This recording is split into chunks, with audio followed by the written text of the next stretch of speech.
इसका एक क्या पढ़ेंगे इस चैप्टर में हम लोग? जूठन ना चैप्टर के नाम है। इसके लेखक कौन है? ओम प्रकाश वाल्मीकि, जो कि एक दलित परिवार से हैं। किस परिवार से हैं? दलित परिवार से हैं। और ये ऐसे व्यक्ति हैं जो कि 10 क्लास भी पढ़े और 11th क्लास भी पढ़े। 11th क्लास भी अच्छे से पास कर लिए, लेकिन 12th क्लास में क्या हो गए? 12th क्लास में फेल हो गए। असल में और इनका जो लिखा हुआ है जूठन, इस चैप्टर के नाम से ही पता चलता है जूठन मतलब जूठा, किसी ना किसी का छोड़ा हुआ। इस चैप्टर में देखेंगे हम लोग कि जो दलित लोग हैं, ये जूठन आखिर क्यों लिखा गया है, इसमें क्या घटना घटता है। तो इसके पार्ट 1 जो है, तो पार्ट 1 में कहानी में स्टार्ट होता है इनके शिक्षा के बारे में कि ये बचपन में जब पढ़ने जाते हैं तो इनके साथ कैसी घटनाएं घटती है। क्या फर्स्ट लाइन से स्टार्ट होता है कि एक रोज़ हेडमास्टर कलीराम ने अपने कमरे में बुलाकर पूछा, क्या नाम है वे तेरा? मतलब इनसे जो इनका हेडमास्टर है उनका नाम क्या है? कलीराम।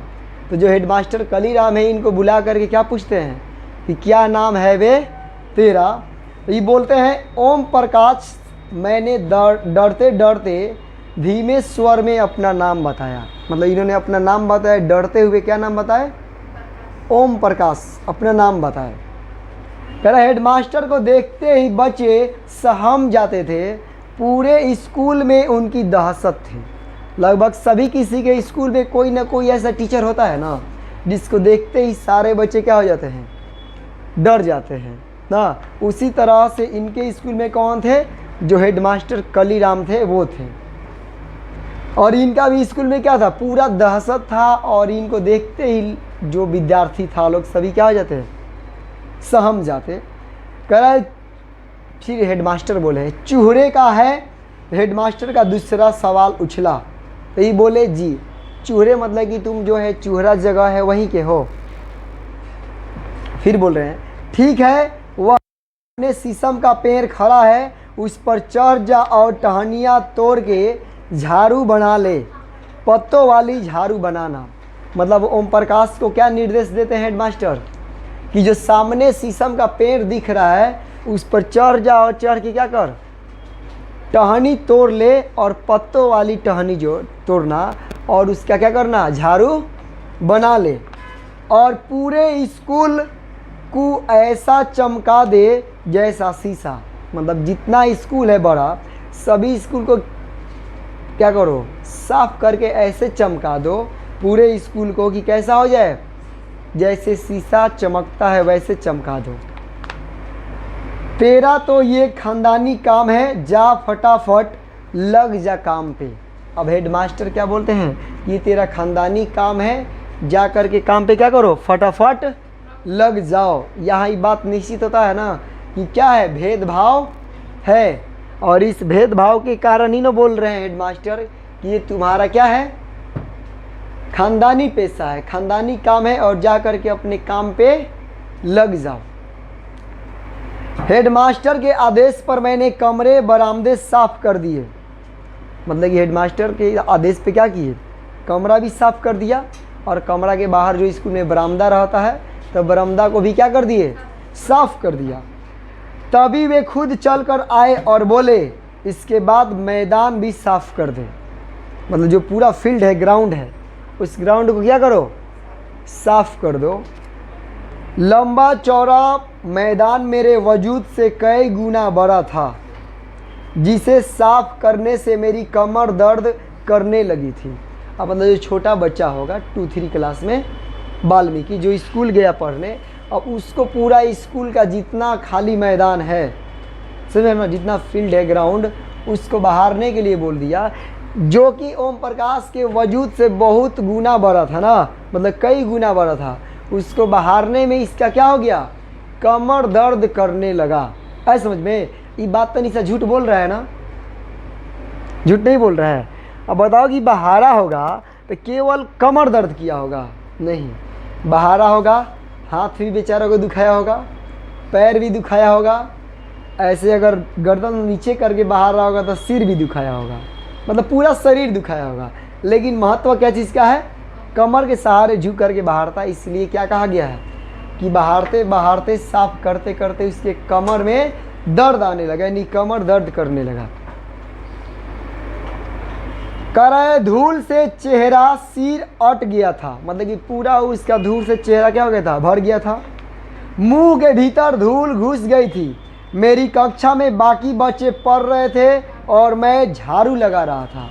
यादें कर रहे हैं ना दोनों की स्थिति विद्यार्थियों में कि ये अकेले पूरा स्कूल का झाड़ू लगा रहा है और बाकी जितने बच्चे हैं सब क्या कर रहे हैं, पढ़ रहे हैं।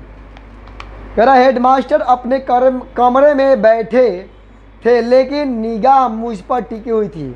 मतलब जो हेडमास्टर कलीराम था वो अपने कमरा में बैठे थे लेकिन उनका निगाह कहाँ था, निगाह इस बच्चे पर था जो ग्राउंड को बहार रहा था, साफ कर रहा था।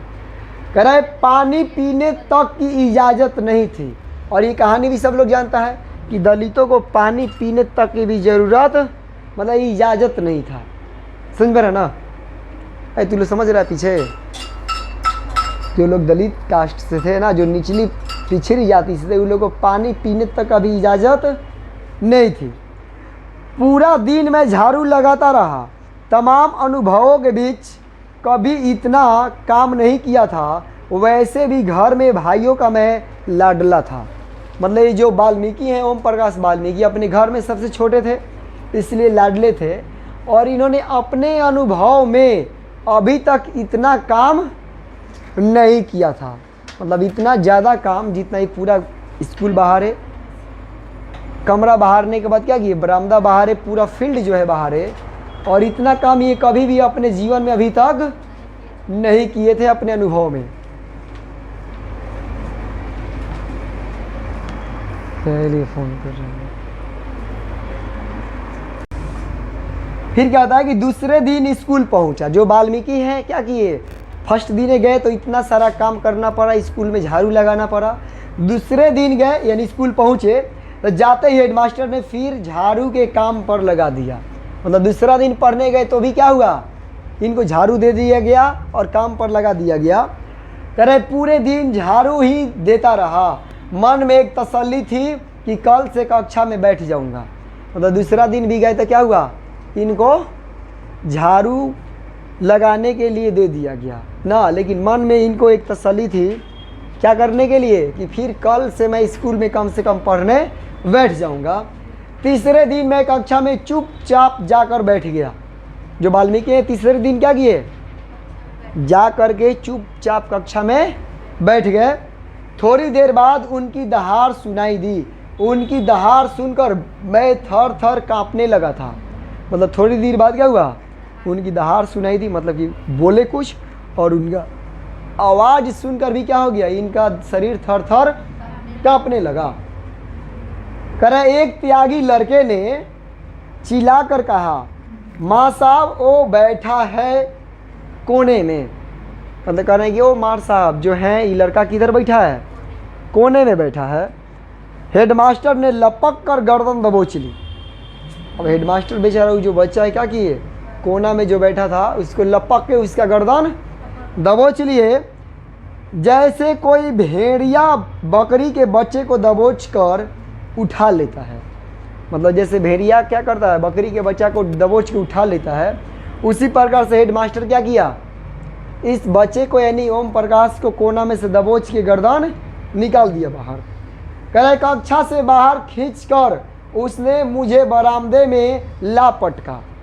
मतलब कि क्या किए, कक्षा से बाहर खींच के लाया और बरामदा में उसको पटक दिया। चीख कर बोले, जा लगा पूरे मैदान में झाड़ू।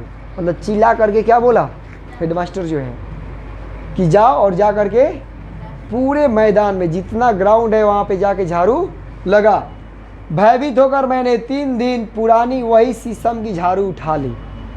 अब बेचारा भयभीत यानी डर से क्या हो गया, फिर वही जो पुराना झाड़ू है उसको उठा लिए। कह रहा है कि मेरी तरह ही उसके पत्ते सूख कर झरने लगे थे। जैसे ही बेचारा सूख गया था डांट सुन करके डर से, उसी तरह से जो शीशम है, तो शीशम जो वृक्ष है उसका पत्ता भी सूख करके झरने लगा। कह रहा है सिर्फ बची थी पतली पतली टहनियाँ, मेरी आंखों से आंसू बहने लगे थे। और इतने डर से क्या हो गया था, इसका आंसू बहने लगे थे। रोते रोते मैदान में झाड़ू लगाने लगा। स्कूल के कमरे की खिड़की दरवाज़ों से मास्टरों और लड़कों की आंखें छिप छिप कर तमाशा देख रही थी।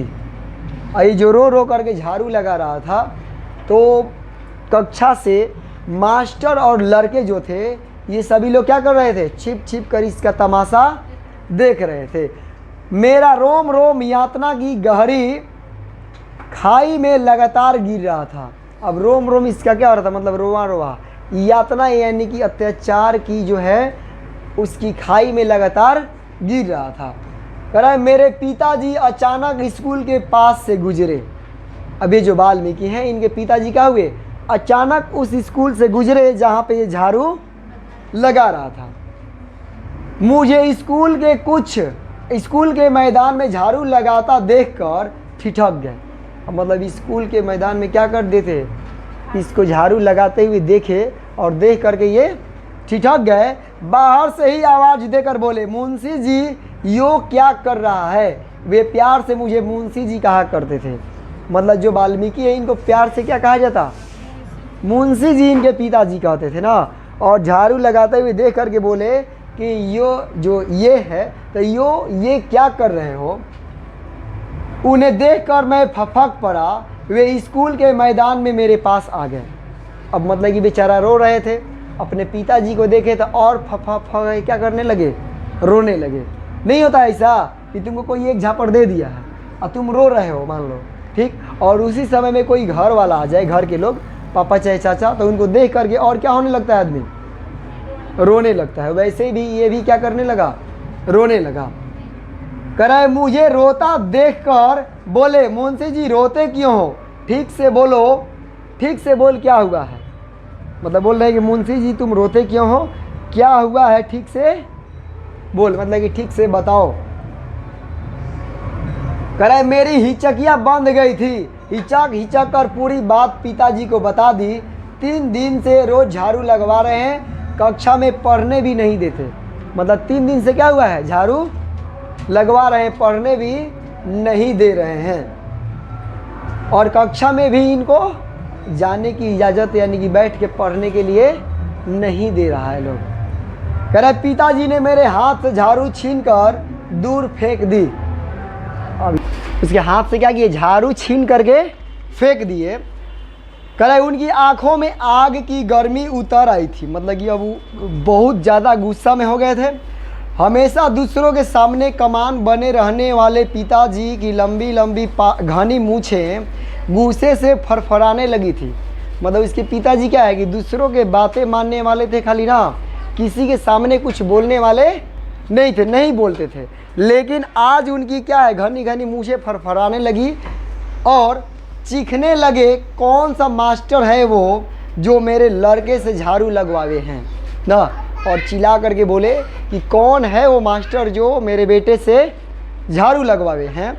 पिताजी की आवाज़ पूरे स्कूल में गूंज गई थी, जिसे सुनकर हेडमास्टर सहित सभी मास्टर बाहर आ गए थे। इनकी आवाज़ जो है पूरा स्कूल में गूंज गया था और गूंजने की वजह से सभी मास्टर और हेडमास्टर भी क्या हुए, सुन करके बाहर चले आए। कलीराम हेडमास्टर ने गाली देकर पिताजी को धमकाया। क्या मतलब इनके पिताजी को गाली दे करके जो हेडमास्टर है क्या किया, धमकाया।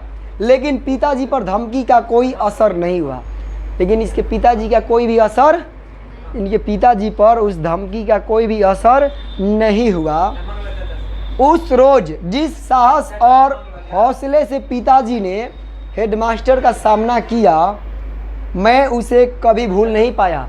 मतलब उस दिन इसके पिताजी ने जिस साहस से उनका विरोध का क्या किए, सामना किए, उनके बातों का सामना किया, उसको आज तक ये भूल नहीं पाया।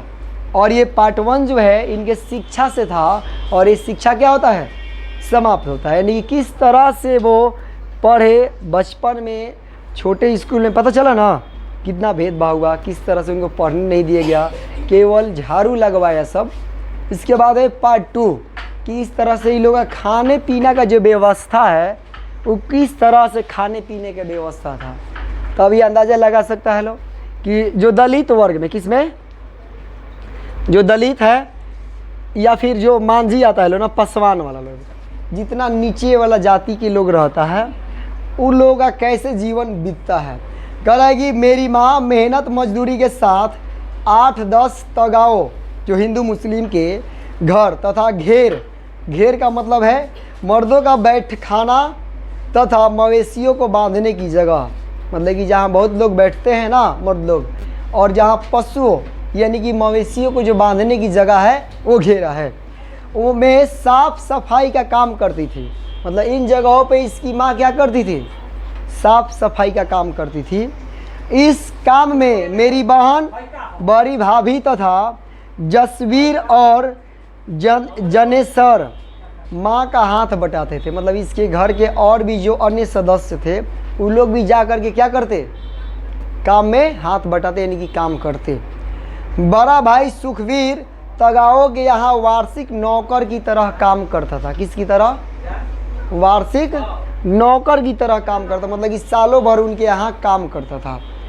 अभी भी देखा होगा लोग, मतलब वार्षिक नौकर की तरह काम करता, तो अभी भी देखा होगा ना, अभी 10-15 साल पहले, जस्ट कितना, 10 से 15 ईयर्स पहले, कि लोगों के यहाँ जो बड़े लोग थे ना, जैसे ब्राह्मण या फिर राजपूत, उनके यहाँ जो छोटे जाति वाले लोग थे, मांझी या फिर दलित यानी कि चमार, वो लोग वार्षिक काम करता, मतलब दिन भर उनके यहाँ काम करेगा लोग और शाम को फिर अपने घर आ जाएगा, केवल खाना के लिए उनके यहाँ काम करता। ऐसा था ना, अभी किसी के गांव में है जो कि सालों भर उनके यहाँ काम करता हो व्यक्ति और बदला में कुछ नहीं, कुछ थोड़ा सा मिल जाए? अगर अभी नहीं है तो कुछ साल पहले था, समझ में। अब धीरे धीरे क्या हो गया है, समाप्त हो गया है। कह रहा है प्रत्येक तगा के घर में 10 से 15 मवेशी सामान्य बात थी, यानी गाय भैंस और बैल। क्या है कि जितना सब था तगा लोग, उनके यहाँ कितना था, कम से कम 10 गो मवेशी था लोग, गाय भैंस और बैल, ये तीनों मिला कर कम से कम कितना था, 10 होना सामान्य बात था। कह रहे उनका गोबर उठाकर गांव से बाहर कुर्रियों पर या उपले बनाने की जगह पर डालना पड़ता था। मतलब ये उन लोगों के घर जा कर के काम करते, तो इन लोगों को जो भी गाय का गोबर होता उसको उठा करके या तो कुर्रियों पर, जहाँ कूड़ा होता वहाँ ले जा करके डालना पड़ता, और नहीं तो जहाँ उपला यानी कि जहाँ चिपड़ी पथाता था वहाँ पर ले जा करके क्या करना पड़ता, जमा करना पड़ता था, इकट्ठा करना पड़ता था। प्रत्येक घेर से हर रोज 5-6 टोकरे गोबर निकलता था। कितना टोकरे यानी कि छांटी, कितना छांटी निकलता, कम से कम 5-6 टोकरे गोबर निकलता था। सर्दी के महीनों में यह काम बहुत कष्टदायक होता था। सर्दी यानी कि ठंडी के दिनों में ये काम जो था गोबर निकालने वाला, ये क्या था, बहुत कठिन यानी कष्टदायक था। गाय बैल और भैंस को सर्दी से बचाने के लिए बड़े बड़े दालानों में बांधा जाता था, जिनमें गन्ने की सूखी पाती या फूस बिछा होता था। मतलब कि उन लोगों को ठंडा ना लगे ना, सर्दी ना लगे गाय भैंस को, इसलिए बड़े बड़े बरामदा में क्या किया जाता, पाती लगाया जाता या फिर क्या किया जाता, फूस बिछाया जाता ना नीचे, जैसे पुअरा के होता है ना, या फिर मान लो कि ईख का जो पता होता है उसको बिछाया जाता, ताकि क्या हो सके, मवेशियों को ठंडा, गाय भैंस को ना लग सके। रात भर जानवरों का गोबर और मूत्र उसी दालान में फैलता रहता था, समझे ना। अब जितना उस सबका कचरा निकलता उसी में फैलता रहता है। 10-15 दिनों के बाद एक बार पाती बदली जाती थी या उसके ऊपर सूखी पाती बिछा दी जाती थी। मतलब 10-15 दिन के बाद क्या किया जाता, उस पाती को बदल दिया जाता, और नहीं तो उसके ऊपर नया यानी कि सूखा हुआ पाती बिछा दिया जाता था। करे दालानों में भरी दुर्गंध से गोबर ढूंढ ढूंढ कर निकालना बहुत तकलीफ दे होता था।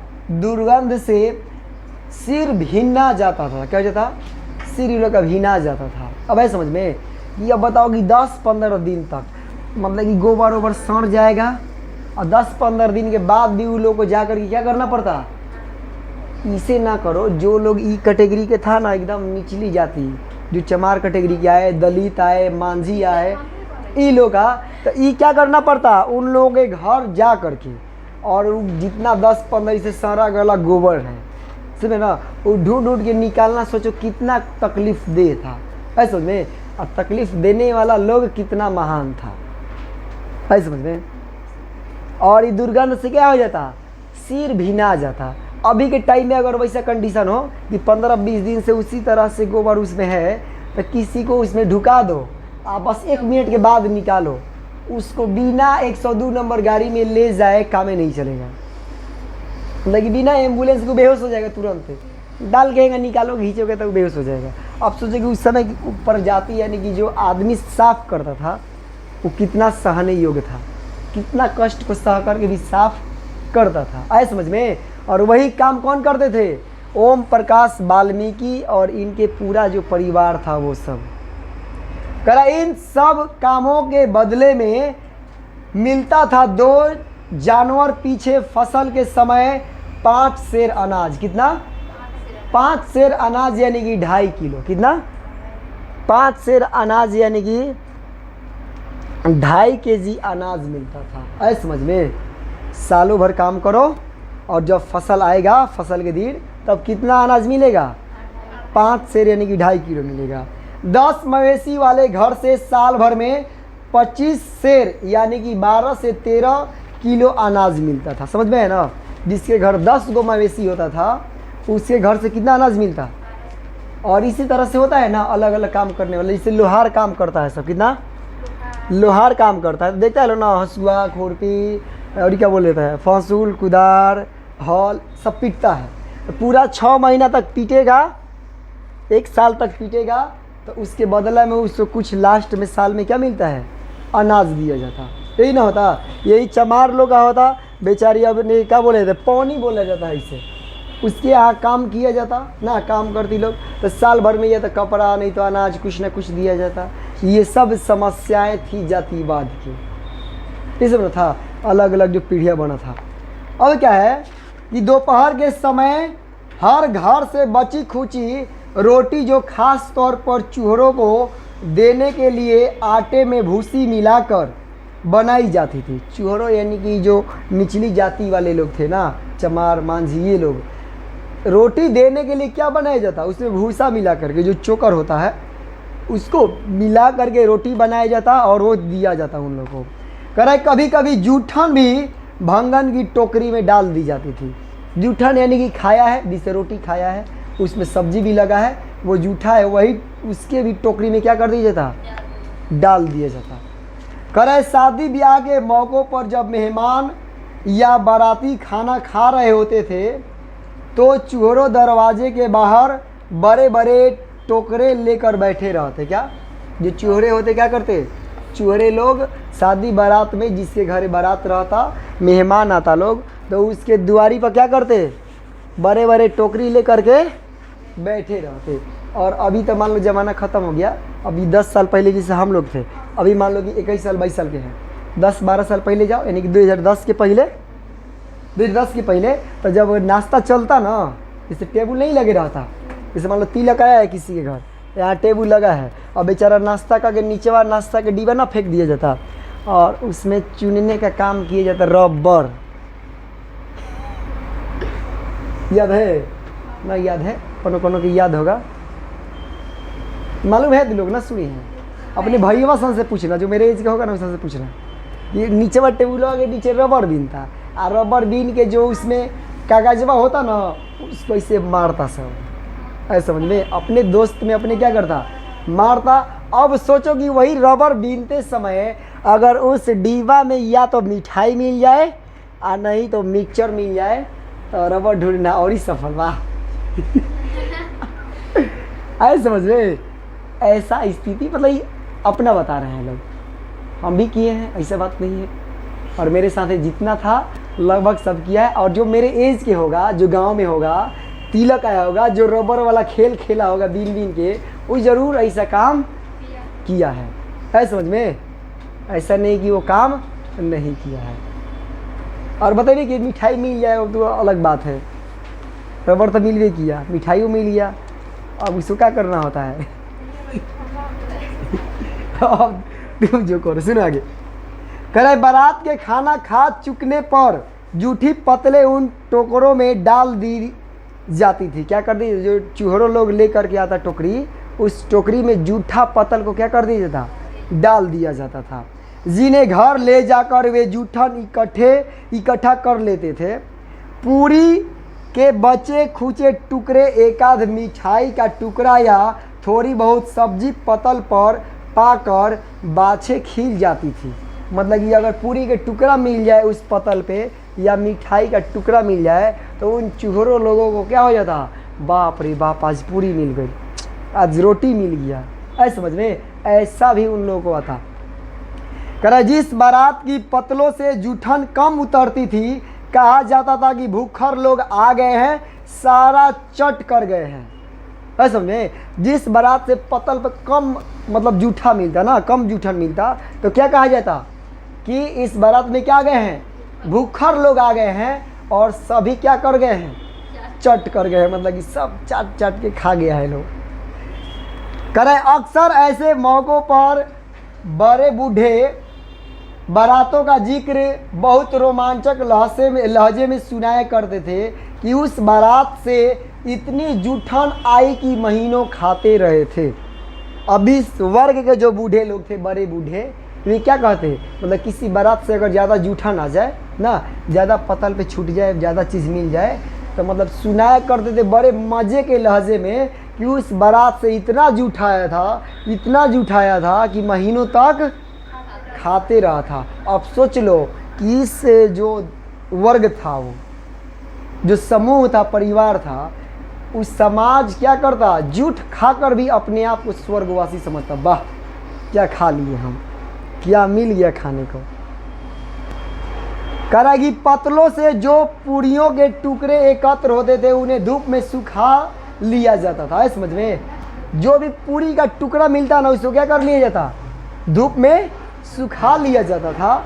चारपाई पर कोई कपड़ा डालकर उन्हें फैला दिया जाता। क्या कर दिया जाता, चारपाई पर कपड़ा डाल के उसको सुखा लिया जाता था और फैला दिया जाता था। अक्सर मुझे पहरे पर बैठाया जाता था क्योंकि सूखने वाली पूरियों पर कौवे, मुर्गियाँ, कुत्ते अक्सर टूट पड़ते थे।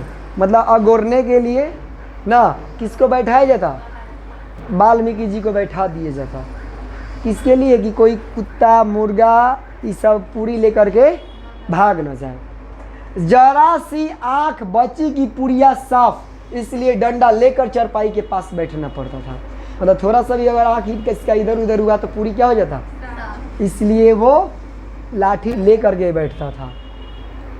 कह रहे ये सूखी पुड़िया बरसात में कठिन दिनों में बहुत काम आती थी। अब सोच लो कि जो दलित वर्ग था, कौन, जो एकदम गरीब और पिछड़ा जाति था, वो लोग क्या करता, ये सूखी पुड़िया बरसात के कठिन दिनों में क्या आता, इनको बहुत काम आता।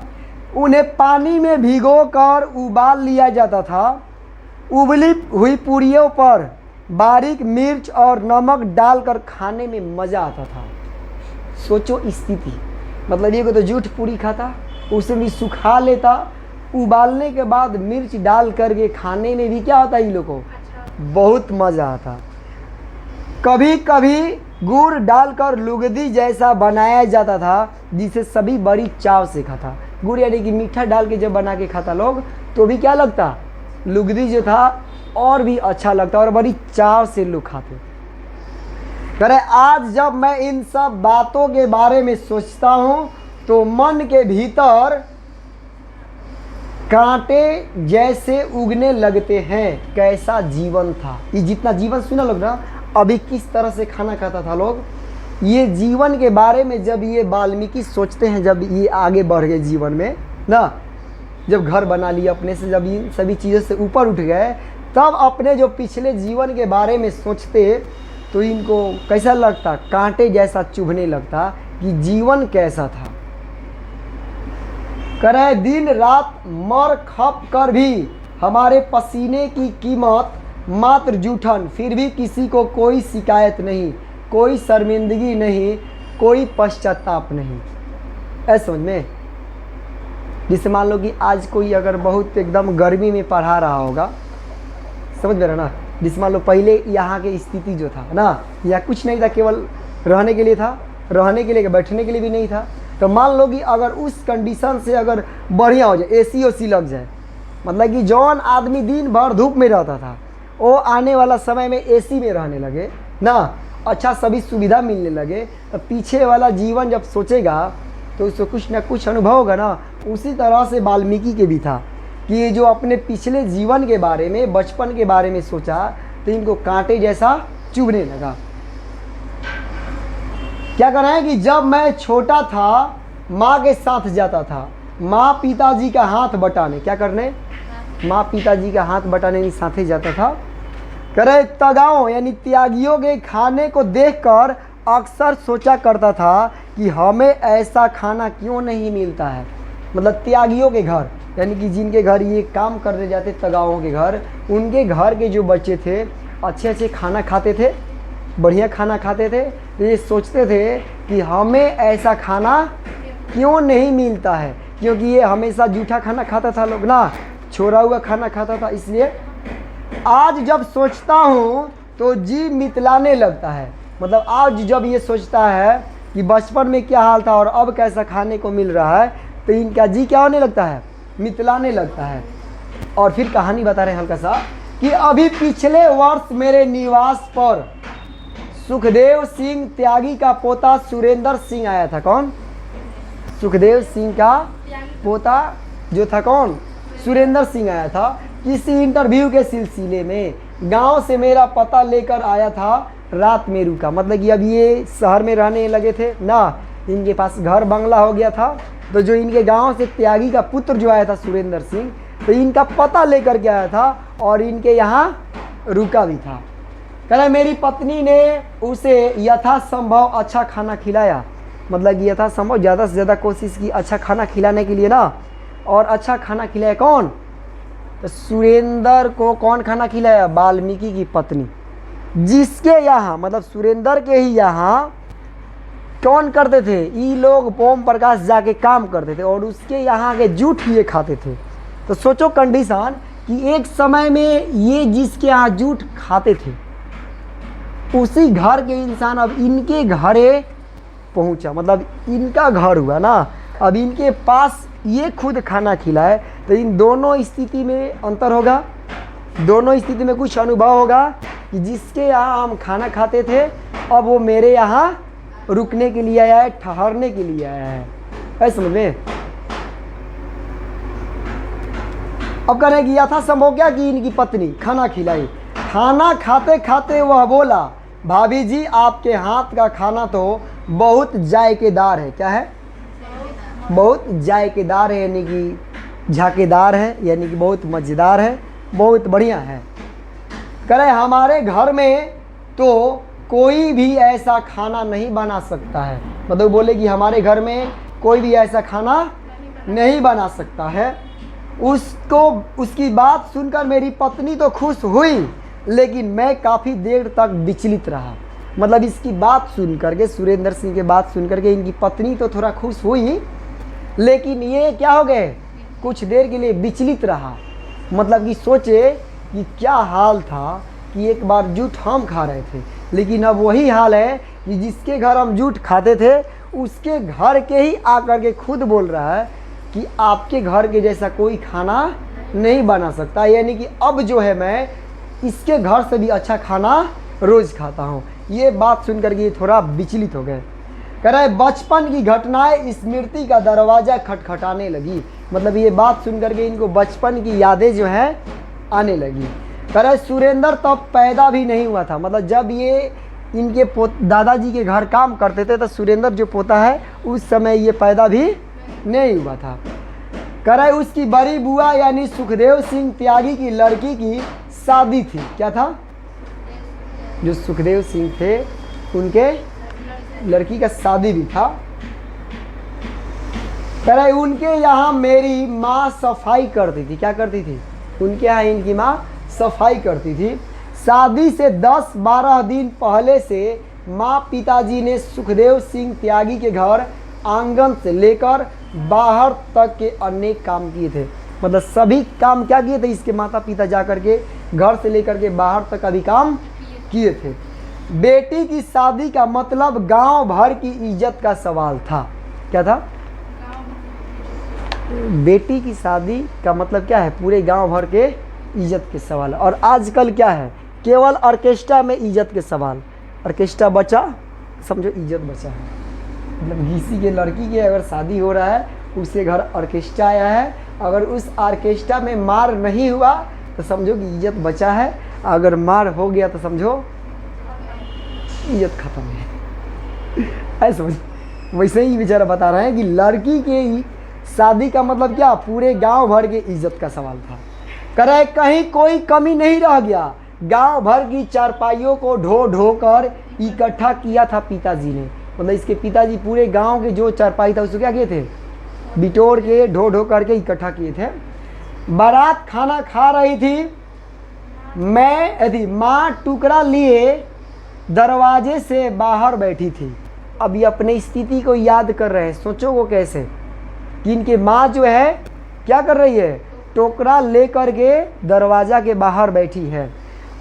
कह रहा है मैं और मेरी माँ मेरी छोटी बहन माया माँ से सिमटे बैठे थे। मतलब वाल्मीकि जी और इनकी छोटी बहन जो माया है अपने माँ से सिमट करके उसी दरवाजा के पास टुकड़ा लेकर के बैठा है लोग, इस उम्मीद में कि भीतर से जो मिठाई और पकवानों की महक आ रही है वह हमें भी खाने को मिलेंगे। मतलब कि जो अंदर से महक आ रहा है मिठाई और पकवान का, वही पकवान इन लोग को भी खाने को मिलेगा। करे जब सब लोग खा खा कर चले गए तो मेरी माँ ने सुखदेव सिंह त्यागी को दलान से बाहर आते देखकर कहा, चौधरी जी इब तो सब खाना खा के चले गए। मतलब सभी लोग क्या हुआ? अब खाना खा कर चले गए। म्यारे जाकतो कु भी एक पतल पर धर कु कुछ दे दो, वो भी तो इस दिन का इंतजार कर रहे थे। ऐसा समझ में? मतलब कि वो भी क्या कर रहे? उस दिन का इंतजार कर रहे थे, उस समय का इंतजार कर रहे कि कब सब लोग खा करके जाए, हम लोग भी मांग लें। तो सुनोगे ये बात याद कर रहे हैं कब? जब सुखदेव के पोता जो सुरेंद्र है इनके घर गया है तब याद कर रहे हैं अपने बचपन को। तो सुखदेव सिंह ने जूठी पतलों से भरे टोकरे की तरफ इशारा करके कहा। मतलब जिधर जूठा जो टुकड़ा था ना, टोकरा, उधर इशारा करते हुए बोला था और कहा था कि टोकरा भर के जो जूठन ले जा रही है ऊपर से जाकतों के लिए खाना मांग रही है। मतलब कि ऊपर से क्या है कि पहले तो टोकरा में जूठन जो है भर के ले गई और अब आकर के खाना मांग रही है। अपनी औकात में रह चूहड़ी, उठा टोकरा दरवाजे से और चलती बन। मतलब कि अपनी औकात में रह और टोकरा जो है क्या कर? उठा और दरवाजे से चलता बन। इस स्थिति को देख करके और याद करके अपने इतिहास को थोड़ा बहुत मज़ा आया होगा उनको सोचने में, नहीं आया होगा। सुनिए ना, ऐसा इनकी कहानी था। और इसके बाद और जो है पार्ट 3 कल ख़त्म हो जाएगा।